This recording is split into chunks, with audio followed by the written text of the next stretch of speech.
Bismillahirrahmanirrahim. Assalamualaikum warahmatullahi wabarakatuh. Bismillahirrahmanirrahim. Alhamdulillahi rabbil alamin. Wabihi nasta'in ala umurid dunya waddin. Assalatu wassalamu ala asyrafil anbiya wal mursalin, nabiyyina Muhammadin wa ala alihi wa ashabihi ajma'in. Qala Allah Ta'ala fil Qur'anil Karim, a'udzu billahi minasyaitonir rajim. Wabtaghi fima atakallahu ad-daral akhirata wa la tansa nasibaka minad dunya wa ahsin kama ahsanallahu ilaika wa la tabghil fasada fil ardi innallaha la yuhibbul mufsidin. Yang terhormat Ketua Takmir Masjid Al-Mahdi beserta seluruh jajarannya, yang terhormat Ketua Pimpinan Ranting Muhammadiyah Gerabakan beserta seluruh jajarannya, Ibu-ibu Aisyah dan seluruh jamaah serta para tokoh masyarakat sesepuh yang ada di masjid ini. Alhamdulillah, malam ini kita bisa kembali hadir untuk thalabul ilmi. Semoga niat kita yang baik ini dicatat sebagai salah satu catatan amal soleh di sisi Allah Subhanahu wa Ta'ala, dan semoga pula melalui kajian malam ini keimanan dan ketakwaan kita meningkat di hadapan Allah Subhanahu wa Ta'ala. Marilah kita awali dengan bersama membaca basmalah. Bismillahirrahmanirrahim. Tema kita hari ini, bapak-bapak, ibu-ibu, adalah menjaga keseimbangan hablum minallah dan hablum minannas. Kita tahu bahwa kalau kita maknai kata hablun itu maknanya adalah tali. Tali dalam bahasa Arab itu adalah tali. Kemudian makna yang lebih luas secara istilah itu adalah pertalian, adalah ikatan yang kemudian sebagai manusia kita ini kemudian memiliki dua fungsi. Fungsi yang pertama, secara vertikal diri kita ini adalah abdun, diri kita ini adalah hamba, diri kita ini adalah makhluk. Kita punya sang khalik yang menciptakan kita. Kita punya ma'bud yang kita sembah. Maka di sisi ini kemudian kita memposisikan diri sebagai hamba yang lemah, makhluk ciptaan Allah yang lemah, yang sangat membutuhkan Allah Subhanahu wa Ta'ala. Oleh karenanya hubungan ini kita rajut sedemikian rupa dengan memperbanyak melakukan kewajiban-kewajiban kepada Allah Subhanahu wa Ta'ala, dan pasti nanti haknya akan kita terima. Namun di sisi yang lain, kita juga dalam ilmu tarbiyah dikatakan al-insanu madaniyun bit-tab'i. Manusia itu adalah makhluk Allah, makhluk Allah yang secara sosial itu tidak bisa hidup sendiri, selalu bersama-sama, saling membutuhkan satu sama lain. Nah, disinilah kemudian Islam mengatur bagaimana kehidupan umat Islam ini supaya antara kebutuhan ukhrawi dan duniawi ini seimbang. Di beberapa ayat Allah sebutkan. Pertama, Allah sampaikan dalam Quran surat Al-Qasas ayat 77, yang saya tadi baca di muqaddimah, a'udzubillahi minasyaitonirrajim, wabtaghi fima atakallahu ad-daral akhirata wa la tansa nasibaka minad dunya wa ahsin kama ahsanallahu ilaika wa la tabghil fasada fil ardi innallaha la yuhibbul mufsidin. Wabtaghi di situ maknanya adalah kumpulkanlah, carilah fima atakallahu darul akhirah, apa-apa yang berkaitan dengan negeri akhirat. Maknanya kalau kita seorang muslim berarti cara kita mencari negeri akhirat itu adalah mempercantik, memperkuat hubungan kita dengan Allah. Apa yang kita lakukan semata-mata hanya niatan ibadah karena Allah. Nah, tapi di situ lanjutan ayatnya wala tansa nasibaka minad dunya. Tapi jangan kau lupakan bagianmu di negeri dunia ini. Jangan sampai kemudian ketika fokus mengejar akhirat, ini jangan-jangan dunianya tertinggal. Jangan-jangan dunianya tidak semangat. Jangan-jangan dunianya ya, hanya sekedar saja. Nah, di situ kemudian ada keseimbangan. Dalam surat yang lain, misalkan dalam surat Al-Jumu'ah ayat 10, A'udzubillahi minasyaitonirrajim. Ya ayyuhalladzina amanu idza nudiya lis-salati min yaumil jumu'ah fas'au ila dzikrillahi wa dzarul bai'. Dzalikum khairul lakum in kuntum ta'lamun. Wahai orang-orang yang beriman, ketika diserukan kepadamu untuk menunaikan sholat Jumat, fas'au ila dzikrillah. Di situ Allah menggunakan lafaz fas'au ila dzikrillah ini maknanya adalah berusahalah. Artinya ada semangat yang menggebu-gebu untuk mengingat Allah.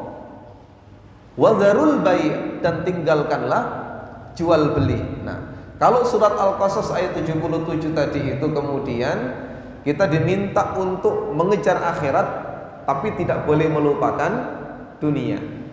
Dalam Quran surat Al-Jumu'ah ayat 10 kita diminta untuk mencari maisha, tapi ketika diseru untuk mengingat Allah, fas'au ila dzikrillah.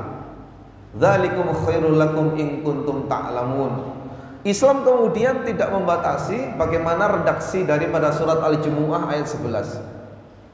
Fa idza qudiyatis shalat fantashiru fil ardi. Jadi ketika sudah menyelesaikan sholat, maka kita pun diperintahkan untuk apa? Fantashiru fil ardi. Bertebaran di muka bumi ini, ya kita mengusahakan dengan apapun yang bisa kita lakukan. Maknanya antara hablum minallah dan hablum minannas ini seimbang. Nah, kalau kita kembali melihat slide ini, kalau hablum minallah itu cenderung lebih ada simbol-simbol ketaatan langsung kepada Allah Subhanahu wa taala. Dan ini umat Islam harus tuntas, Pak. Jadi umat Islam itu hubungannya secara vertikal itu harus tuntas. Karena hubungan secara vertikal inilah yang nanti akan menentukan bagaimana kita ini di hadapan Allah Subhanahu wa taala. Bagaimana sholat kita, ya, karena sholat itu kemudian ibadah yang paling awal akan dihisab dan yang paling menentukan. Dan ini kemudian adalah bentuk ibadah-ibadah secara vertikal.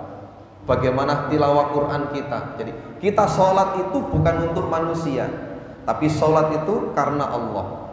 Kita baca Quran juga bukan untuk manusia. Kita baca Quran untuk diri kita yang kemudian kita tujukan kepada Allah. Nah, di sisi yang lain ada hablum minan nas. Masya Allah, indah sekali Islam mengatur sampai kemudian ada 3 pesan Rasul yang ini semoga bisa menyeimbangkan antara hablum minallah dan hablum minan nas. An Abi Dzarrin Jundub bin Junadah wa Abi Abdurrahman Mu'ad bin Jabal radhiyallahu anhuma an Rasulillah sallallahu alaihi wasallam qala ittaqillaha haitsuma kunta wa atbi'is sayyi'atal hasanata tamhuha wa khaliqin nas bi khuluqin hasanin. Bapak-bapak, ibu-ibu, mari kita perhatikan matan hadis ini, redaksi daripada hadis ini. Disampaikan dari sahabat Abu Dzar Jundub bin Junadah dan Abi Abdurrahman Mu'ad bin Jabal. Jadi hadis ini disampaikan oleh 2 sahabat Rasul yang mautsuk, yang sangat terpercaya. Hadis ini diriwayatkan oleh Imam At-Tirmizi. Di situ Rasul menyampaikan 3 pesan kepada para sahabat. Pertama, ittaqillaha haitsuma kunta. Pesan pertama Rasul itu adalah bertakwalah engkau matakana wa aina makana, kapanpun dan dimanapun engkau berada. Nah ini maknanya berarti kalau kembali kita kepada Quran surat Al-Baqarah 284, a'udzubillahi minasyaitonirrajim, lillahi ma fis samawati wa ma fil ard wa in tubdu ma fi anfusikum aw tukhfuhu yuhasibukum bihillah. Jadi kepemilikan Allah lah ma fis samawati wa ma fil ard, apa-apa yang ada di langit dan ada yang di bumi, dan apa yang kita zahirkan dan apa yang kita sembunyikan itu Allah tahu. Makanya dalam salah satu kisah dulu waktu kita di pondok itu sering diceritakan kisah tentang ihsan. Ya, jadi ada seorang kiai itu yang kemudian sangat sayang kepada satu orang santrinya, Pak. Ya. Jadi saking sayangnya kemudian santri yang lain ini penasaran apa yang kira-kira membuat Pak Yai itu kok paling seneng kepada si fulan. Jangan-jangan Pak Yai pilih kasih, ya gitu. Istilahnya kalau zaman sekarang. Lalu dites, santri-santri dikumpulkan, dikasih hewan peliharaan, baik itu ayam, burung ataupun bebek, kemudian disuruh menyebar, silakan cari tempat yang paling aman, yang tidak ada satupun orang yang bisa melihat. Sembelihlah hewan itu dan yakinkan bahwa tidak ada satupun orang yang bisa melihat. Ada yang kemudian bersembunyi di belakang pintu, Pak. Ada yang kemudian masuk ke dalam kamar mandi, kamar mandinya ditutup. Ada yang menyembelihnya itu di bawah kolong tempat tidur. Ada yang kemudian rela naik genteng. Ada yang bersembunyi di belakang pintu dan sebagainya dan sebagainya. Singkat kata, ketika waktunya sudah ditentukan habis, seluruh santri kemudian diundang untuk kembali dan menceritakan di mana kira-kira dia menyembelih hewan peliharaannya itu. Satu-satu itu sukses, tidak ada satupun yang tahu. Tapi kemudian si fulan yang sangat disayang sama Pak Yai tadi itu ternyata tidak sempat menyembelih hewan peliharaannya. Ditertawakan oleh para santri. Apakah ini kemudian santri yang sangat disayang oleh Pak Yai? Ya. Sementara disuruh menyembelih saja tidak sanggup. Mulai ditanya sama Pak Yai, kamu nyembelih di mana? Di sini, di sini, di sini, di sini. Giliran si fulan tadi itu kemudian, kenapa engkau tidak sembelih? Alasannya adalah ya, dia tidak bisa menemukan tempat yang tidak dilihat oleh Allah. Nah, maka disinilah kemudian ittaqillaha haitsu ma kunta ini memang berat, Pak ya. Bertakwa kepada Allah kapanpun dan dimanapun ini berat. Ini kadang-kadang kalau kita pas bareng-bareng, pas rame-rame, pas jamaah gitu, iman kita meningkat. Tapi waktu kita sendirian, ini kadang-kadang kemudian jadi menurun. Ya. Kalau kita nggak punya uang, cirinya kalau bapak-bapak itu kalau nggak punya uang itu makin solih, Pak. Ya. Tapi kalau bapak-bapak itu uangnya banyak, ini agak tolak-toleh. Ceritanya begitu. Beda sama ibu-ibu. Ibu-ibu itu kalau uangnya banyak itu tenang. Tapi ibu-ibu kalau nggak punya uang tolak-toleh. Ya, maka ini mana yang lebih sering nggak punya uang ini, bapak-bapak atau ibu-ibu? Nah, maknanya adalah takwa ini kemudian memang harus kita pupuk terus menerus. Keimanan itu mohon maaf tidak bisa menurun. Kalau bapaknya sudah solih, maka belum tentu Pak anaknya itu langsung otomatis solih. Ya. Sebelum kemudian semuanya dilalui dengan baik. Maka semoga yang hadir di Masjid Al-Mahdi ini diberikan zuriyah, keturunan yang solih dan solihah. Kalau bapaknya sudah mencontohi, memberikan suri teladan yang baik, saya kira nanti anak-anaknya juga akan demikian. Nah, ittaqillaha haitsuma kunta ini, kata Rasul, adalah dimensi vertikal, yaitu hablum minallah. Nah, terhadap Allah itu pasti, Pak, ketika kita bermuamalah pasti ada yang namanya pahala, juga ada yang namanya dosa. Betul, Pak ya? Kita menjaga hubungan dengan Allah itu kadang-kadang kita berpahala, kadang-kadang kita berdosa. Bapak-bapak lebih banyak berpahalanya atau banyak berdosanya? Pak Lutfi apa Pak? Sama-sama banyaknya. Banyak pahalanya Pak ya? Oh, banyak dosanya. Sementara yang masuk surga itu yang punya pahala saja Pak ya. Okay. Disinilah kemudian menariknya kita, bahwa dalam agama kita ini kemudian kita berupaya untuk berjamaah.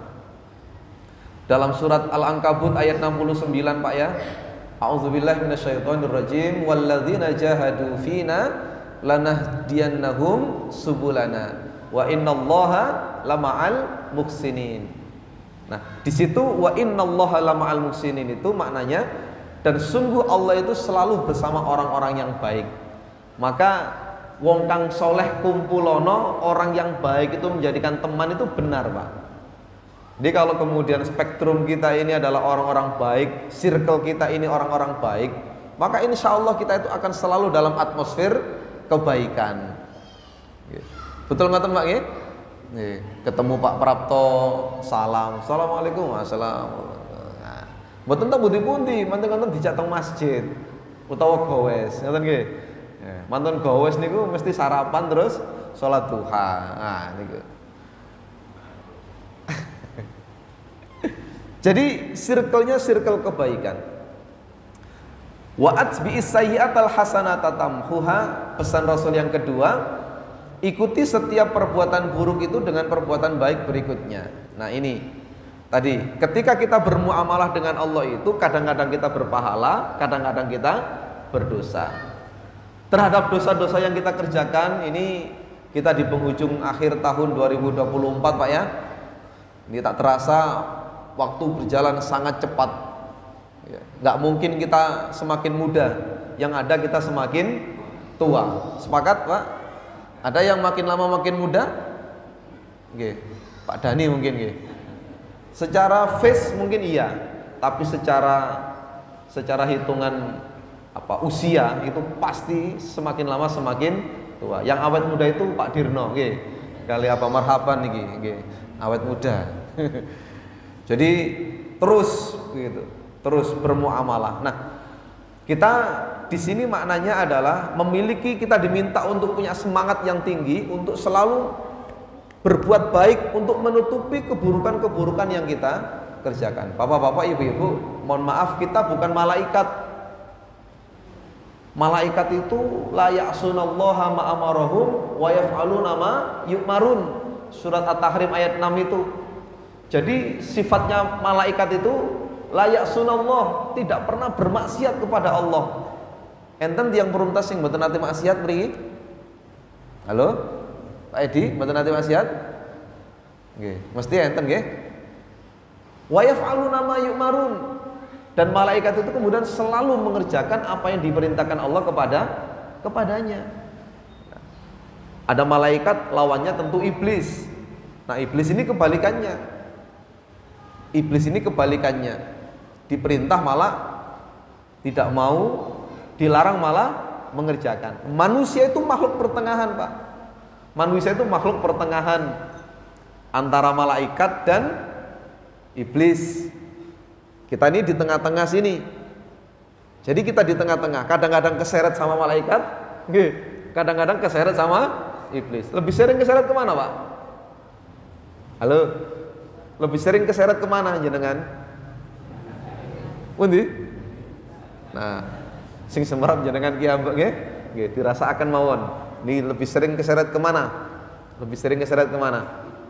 Nah, makanya terhadap orang yang sedang berproses ini kita nggak bisa menjustifikasi. Kita tidak bisa ngasih label ente bakalan masuk neraka, ente bakalan masuk surga, nggak bisa. Itu hak prerogatifnya Allah. Ya, maka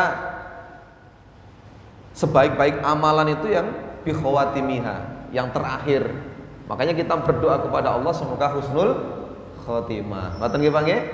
Ya.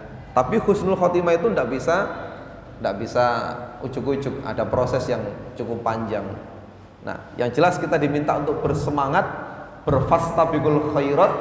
Untuk apa? Untuk selalu memiliki semangat menutupi kesalahan-kesalahan dengan kebaikan-kebaikan yang berikutnya.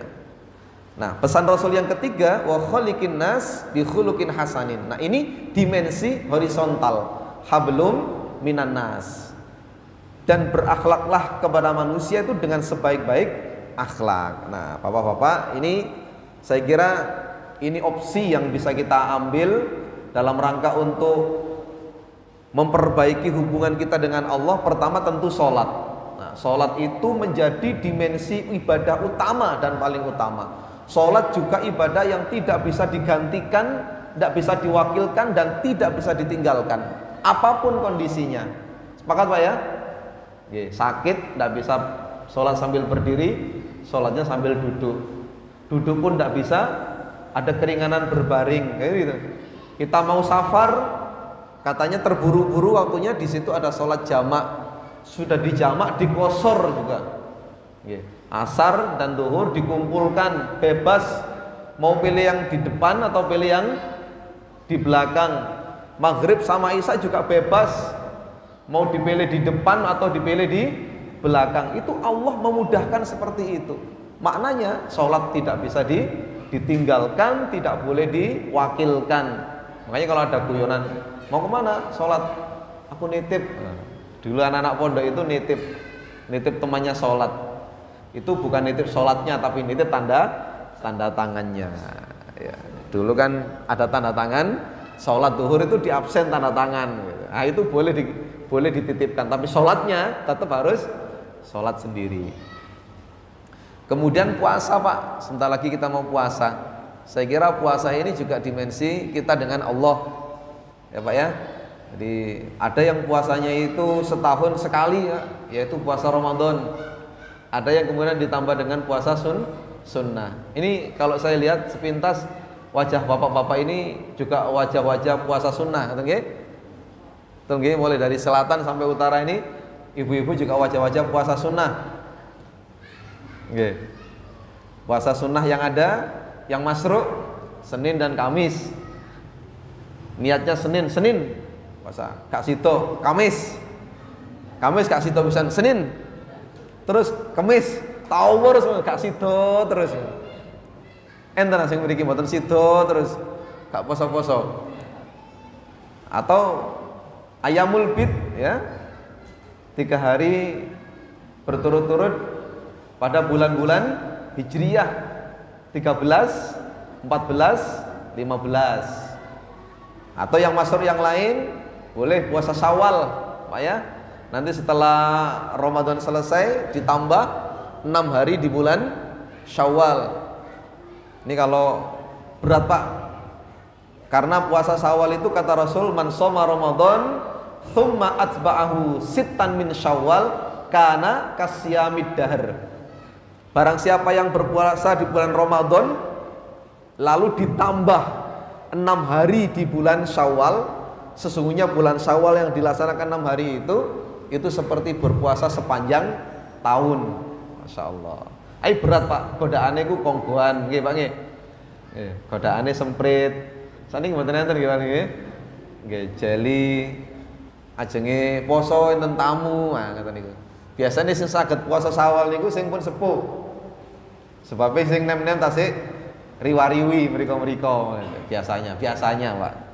Enten sing milih kok wis nek wis mlebu kerja, tibake kerja tambah pegel nggih. Dan sebagainya. Memang kebaikan itu tidak ada yang mudah dikerjakan. Pasti ada tantangan-tantangannya. Terus zakat Pak, ini saya kira tuntas Pak ya hubungan kita dengan zakat. Ada zakat yang biasa kita tunaikan itu adalah zakat fitrah setiap tahun. Bapak-bapak suka rajin zakat mal. Kalau misalkan Allah berikan rezeki yang melimpah, ya ada kemudian zakat mal yang bisa kita tunaikan. Ada haji, masya Allah. Ada yang sudah berkesempatan haji di sini ya Pak ya? Alhamdulillah. Kalau belum berkesempatan haji mungkin pilih umroh, dipilih yang umroh. Sampun umroh Pak nggih? Sing dereng ditunggaken ndang umroh, amin Allahumma amin. Kemudian ada tilawah Quran yang tidak bayar. Nah, ini juga rajin. Tilawah Quran itu tidak bayar, gratis. Masya Allah. Ini akan menjadi penolong kita Pak. Iqra'ul Qur'ana fa innahu ya'ti yaumal qiyamah syafi'an li ashabihi. Saya sering memberikan motivasi kalau bapak-bapaknya ini hafalnya juz 30, ini paling tidak anak-anaknya juz 29 30. Ini bapak-bapak sudah hafal juz 30? Sampun Pak Lutfi nggih. Pokoknya Pak Lutfi terus pokoknya niki ceritane nggih. Pak Lutfi entar kali ini kok nggih Pak Lutfi kok nggih. Kader. Nggih. Ini kok nggih Mas Lutfi nggih. Berarti 3 berarti. Pak Lutfi, iki Mas Lutfi. Nggih, tilawah Quran Pak. Masya Allah. Pak, Bu. Jadi Quran itu adalah mukjizat yang tidak pernah lapuk di telan zaman. Tidak pernah yang namanya istilahnya itu apa? Expired itu tidak ada. Selalu sejalan dengan zaman. Quran itu tidak ada yang bisa disembunyikan kebohongannya. Kalaupun ada yang menulis Quran dia kemudian salah satu saja hurufnya, itu pasti terdetek Pak. Saya pasti yakin inna nahnu nazzalna dzikra wa inna lahu lahafidun, pasti itu. Karena akan dilindungi, dijaga langsung oleh Allah. Maka monggo Pak, Bapak-bapak setelah dulu Ramadan yang lalu sudah khatam Quran, sampai sekarang mau khatam lagi Pak? Apa tutup buku pun, tutup Quran? Iya, semangatnya waktu Ramadan, tidak apa-apa. Tapi pasca Ramadan lebih ditingkatkan. Gitu. HP-nya, bapak-bapak HP punya aplikasi Quran digital. Mohon maaf, setiap HP-nya sudah ada Quran digitalnya Pak ya? Oke. Sering dibuka atau tidak itu kira-kira Pak? Oke, alhamdulillah. Nganggur-nganggur nyambut damel ngoten mandek tumbas es dawet sampai maca Quran. Maca Quran apa? Nili ihab, WA grup. TikTok. Nek maca WA grup niku enten chatting 1000 ngoten nggih tuntas ya diwaca setunggal-setunggal. Sampai 1000. Silent reader. Masya Allah. Ono komenan opo iki rek? Tahu harus padahal mboten nate balas blas nek ngene grup. Tapi maca rutin. Lho ngoten niku nek maca Quran niku, ansal 2 ayat, 3 ayat kukur-kukur lho. Kuwatel sawangane sirahe. Moro ngoten oleh sak lembar ngoten sak halaman Pak, mboten sak lembar, sak halaman ngoten. Ono ae acara niku. Telepon lah opo lah ditinggal Qurane. Ya sing ngoten iki. Makanya kadang-kadang sing tuntunan niku jadi tontonan, sing tontonan jadi tuntunan. Kemudian berzikir, makanya kita berdoa kepada Allah, Allahumma a'inna ala zikrika wa syukrika wa husni ibadatik. Yang kita minta kepada Allah itu, Allahumma a'inna, ya Allah bantu aku ala zikrika, untuk senantiasa mengingat dirimu. Allahumma a'inna ala zikrika wa syukrika, ya Allah bantu aku untuk bisa mensyukuri nikmat-nikmatmu. Yang ketiga, Allahumma a'inna ala zikrika wa syukrika wa husni ibadatik, ya Allah bantu aku untuk bisa beribadah dengan sebaik-baiknya ibadah kepadamu. Maka itu kita minta kepada Allah. Sering doa ngoten Pak nggih? Bu nggih? Sering doa ngoten nggih? Allahumma a'inna ala zikrika wa syukrika wa husni ibadatik. Nggih. Kemudian sedekah. Nah niki. Tiang-tiang peruntas niki ahli sedekah seduwanten. Ketinggal saking dompete kandel-kandel. Nggih. Dompete kandel-kandel. Nggih. Dompete sing kandel. Nggih. Saya kira juga menjadi penting Pak untuk bersedekah. Terus berzikir, berkorban, umroh ini. Ini yang dimensi hablum minallah. Wa atbi'is sayyi'atal hasanata tadi, tampuha itu berbuat baik.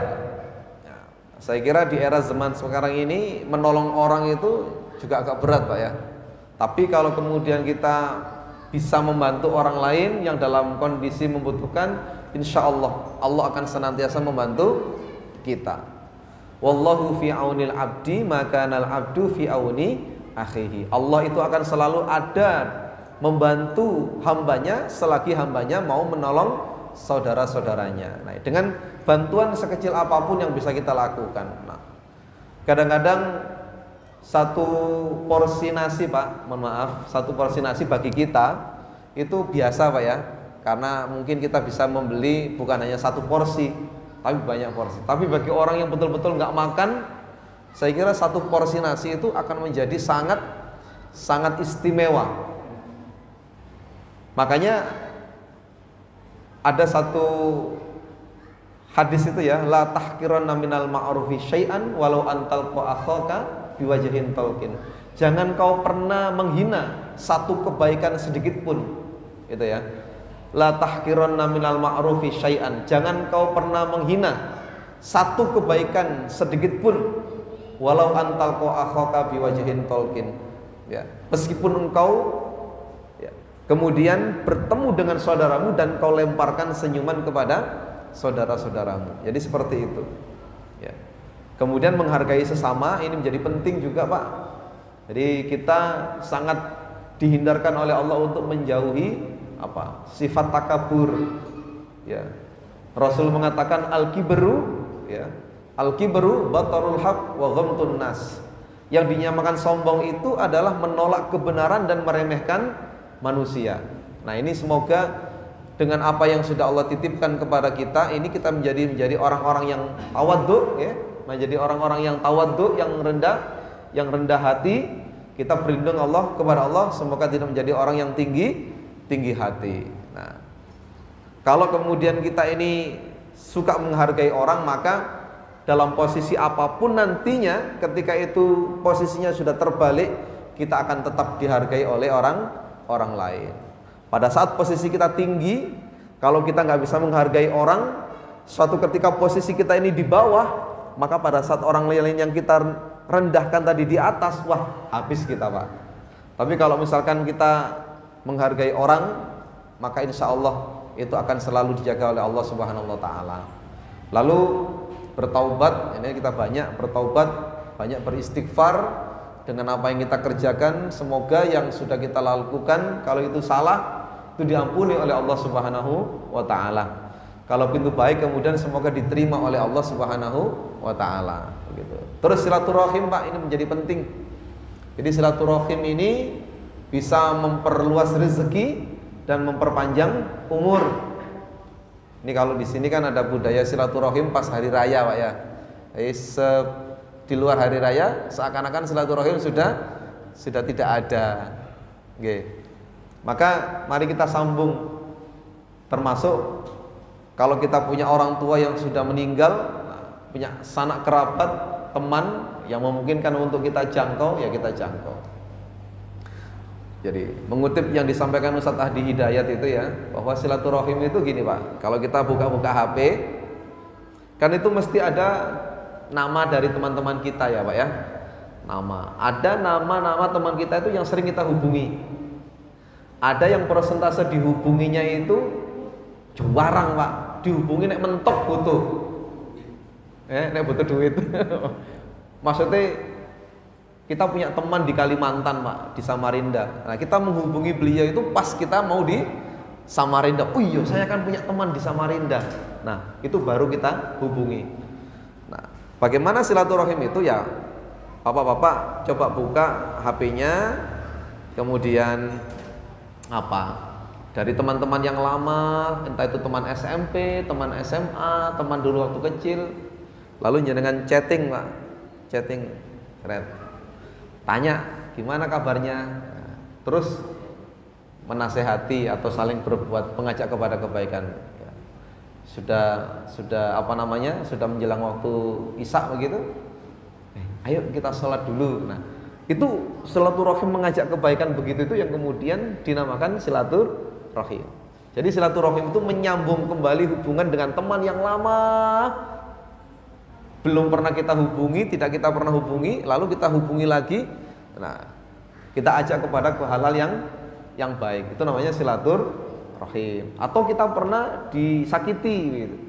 Lalu kemudian besoknya kita datangi, nah itu namanya silaturahim. Nah, terus menjaga lingkungan yang menjadi penting, Pak. Jadi kalau kita bersinergi dengan dinas lingkungan di LHK gitu, ya, dinas lingkungan hidup dan kayaknya apa, Pak? Kebersihan di LHK itu. Nah, itu yang garda depan menjaga lingkungan. Sementara hari ini, masya Allah, kita lihat, Pak, bagaimana banjir di sekitaran kita ini. Masya Allah, kita bersyukur di Perumtas 3 ini perumahan yang bebas banjir, Pak. Betul, Pak? Enten asing kebanjiran, mboten enten nggih. Sidoarjo Kota, masya Allah Pak Dani niki rakyate Magersari nggih, Pak. Sing sempit-sempit, sing mepet-mepet niku masya Allah. Niku kita bersyukur. Nah, itu juga salah satu ulah dari manusia. Dulu kalau kita melihat bagaimana orang-orang tua kita itu membuat bangunan, Pak ya, masya Allah. Punya lahan, punya tanah lebar 10 meter itu betul langsung 10 di press. Pasti disisakan diambil 8 mungkin, Pak ya. Yang 1 meter kiri bagi sama tetangga itu begitu. Sehingga dulu rumah di kampung itu pasti di celah-celah itu pasti ada gangnya. Enggak, Pak, Pak? Nek salah monggo dimutakan. Dan kita itu sembunyi saling mengelilingi rumah itu begitu. Nah, akhirnya aliran air yang jatuh dari genteng itu kemudian ya ada selokan yang bisa langsung diarahkan ke sungai dan sebagainya dan sebagainya. Nah, sekarang hari ini masya Allah banyak hal yang kemudian terjadi yang kemudian akhirnya ekosistem kehidupan ini menjadi tidak seimbang bahasanya, Pak. Jadi kebutuhannya manusia itu semakin tinggi, di sisi lain kemudian tidak ada tempat sampah yang tersedia, akhirnya di mana-mana jadi tempat sampah. Betul, Pak ya? Iya. Nauzubillah. Makanya prinsipnya kalau nggak bisa menjaga, jangan sampai mengotori, istilahnya begitu. Ya. Ini yang terakhir, Pak. Ini modal untuk berakhlakul karimah sesama manusia, hablum minan nas. Jadi untuk menjaga keseimbangan, pertama berkata yang benar. Maka kita harus punya modal bisa dipercaya orang. Nah, modal utama dipercaya orang itu adalah jujur, berkata yang benar. Ini adalah ajaran agama kita. Man kana yu'minu billahi wal yaumil akhir falyakul khairan aw liyasmut. Jika kita ingin dikatakan menjadi orang yang beriman kepada Allah dan hari akhir, maka hendaknya kita berkata yang benar. Jika tidak sanggup, hendaknya diam. Begitu. Di zaman sekarang ini agak berat juga dilakukan menjadi orang-orang yang jujur gitu. Kemudian tadi itu menolong sesama, ya terus kita upayakan bisa kita lakukan dengan apa yang kita mampu dalam kehidupan ini. Kemudian yang ketiga adalah memberikan hak sesama muslim ini. Ya, ini jadi sering saya sampaikan di dalam kajian-kajian yang lain. Jadi hak sesama muslim itu ada 6. Gimana? Hak sesama muslim itu ada 6. Ya. Pertama, idza laqitahu fasallim alaihi. Jika berjumpa ucapkan salam. Bapak-bapak kalau berjumpa sesama saudara muslim, salam nama pripun?